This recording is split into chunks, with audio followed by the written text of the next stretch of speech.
The Ballad of Johnny Arcane by Jim Nail, read by Jim Nail. Chapter 5. Trouble in Stubblefield. Part 1.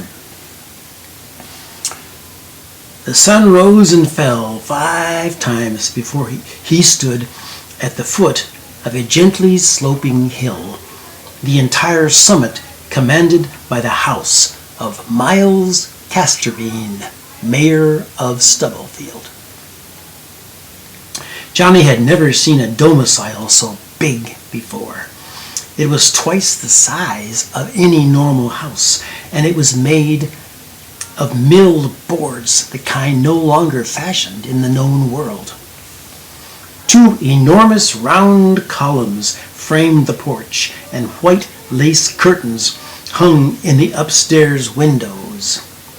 The house demanded respect, but at the same time it elicited a sort of pity. The paint was discolored and in places completely chipped away. The front porch slaunched downward to the left, and the entire right side was covered in creeping ivy. Like a bad birthmark, the ivy stretched its fingers over the wallboards, curled around the drain pipe, and covered half the glass of the rightmost window. The hillside was planted in vineyards, old vines long ago espaliered on wires and posts, now overgrown and mounded up in phantasmic shapes, resembling bears and giant shaggy badgers. This afternoon, the vineyard was full of people running about with baskets full of purple grapes and snapping grapes off the vines with little hand sickles. A man noticed Johnny and approached him. "Welcome, messenger. Ye be looking for the master?" "I'm looking for Miles Casterbean."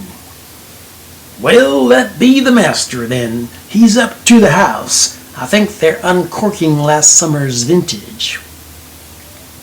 On the porch, 2 orange cats appeared, both remarkably tame. Johnny jumped back in revulsion, but they continued to approach, and one of them rubbed its head on his ankle, causing a shudder to shoot up his spine. The door was a large slab of oak with an oval window of beveled amber glass, moss-stained at the edges. Before he could knock, it opened. A child with long, unkempt locks stood there. Boy or girl, Johnny couldn't tell. The child turned and ran. "Papa, it's a messenger." "Well, let him in," cackled a crusty voice. "Where's your manners?" The mayor of Stubblefield sat at a table set with an array of unlabeled green bottles. Johnny thought he'd never seen a man who looked so old. He was wearing a robe of some kind of shiny gold fabric that glinted in the light of the corn lamps. On his head was a conical hat with tassels at the tip. From the hat floated a cascade of white curls that framed his smiley round face and seamlessly joined a curly white beard. 2 men sat, one on either side of him. They were equally old, but they were clean-shaven and wore conventional working men's clothes. "Apples and berries," Miles Casterbean clapped his hands. "We haven't seen a message in so long. I hope it's a good one. Give me at once." Johnny handed him the envelope. The man grabbed it, ripped it open, and read it voraciously in a matter of seconds. Then he set the note down on the table and closed his eyes for a moment as if to process the news.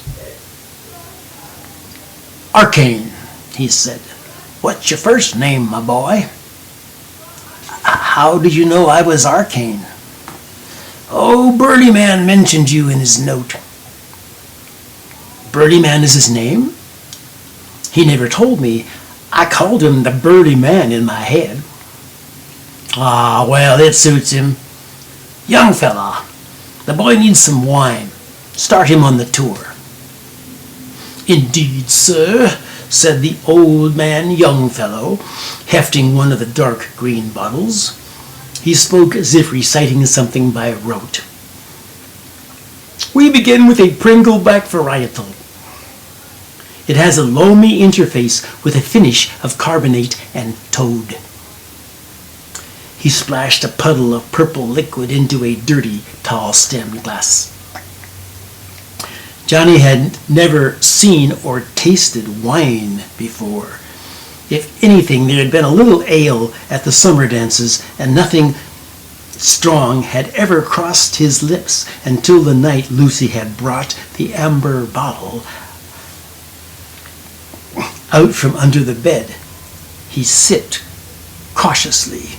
Indeed, it did taste loamy, like the earth, but once past his tongue, the flavor changed into something both heavy and light. Walnut husks or wood smoke. You look a little green around the ears, Master Arcane, said Mayor Castor Bean. You been a messenger for long? No, sir. This is my first assignment. Well, then, I'll be giving you your second assignment in the morning. But tonight we wine and dine. Next, Mr. Young Fellow. Indeed. Next we have a robust charbonnage with a fine fruited approach and a coarse vegetative retreat. There were 5 more rounds, 7 in all, and by the time they were finished, Johnny was feeling something he had never quite felt before. Different from the slow, sleepy sensuality of Lucy's amber elixir, this intoxication was more active. He wanted to get up and move. He wanted to see things. Would you like a tour of the grounds? Asked Mayor Castorbean. My man Caraway can show you. The other old man, on the mayor's right, stood. At your service. He took Johnny out and up to an arbor on a hillside overlooking the vineyards. The sun was getting low, the shadows were long, and the workers were coming in with their baskets of grapes, dumping them into a series of wooden bins.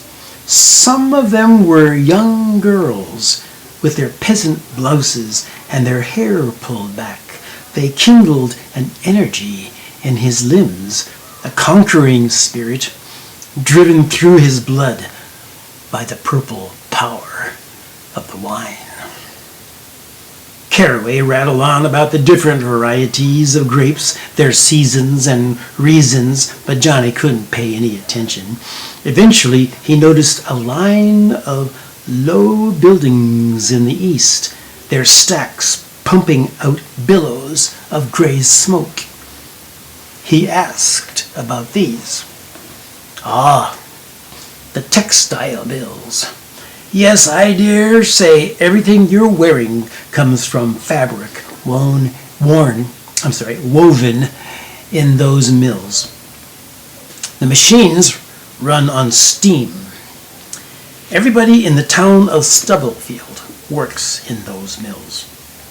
The vineyard workers come from far away during the harvest and the pressing.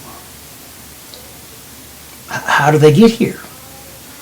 They come on a boat. Can you see the river? Look out, past the mills.